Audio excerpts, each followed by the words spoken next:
Hello मंडळी, तर आज आपण बघणार आहोत मकर संक्रांत स्पेशल तिळाचे लाडू। चला तर मग बघूया आजची रेसिपी। सगळ्यात आधी इथे शेंगदाणे घेतलेत 100 ग्रॅम, तेही व्यवस्थित भाजून घेतले। त्यानंतर इथे अर्धा किलो तीळ घेतलेत, तेही व्यवस्थित असे भाजून घेतले। त्यानंतर मग इथे पुन्हा कढईमध्ये आपण थोडं तूप टाकलं। मग इथे आपण घेतलाय 400 ग्रॅम गूळ घेतलाय।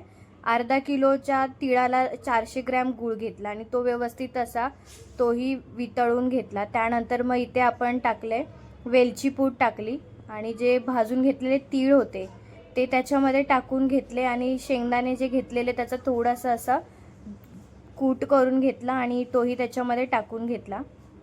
त्यानंतर तेही व्यवस्थित असं परतून घेतलं। मग नंतर असे थोडेसे साईडला काढून ठेवले जेणेकरून त्याची वाफ जाईल आणि सोपे पडतील लाडू वळण्यासाठी।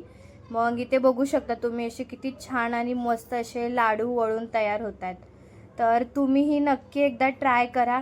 तिळाचे लाडू मकर संक्रांत स्पेशल आहे, बघू शकता किती छान आणि मस्त असे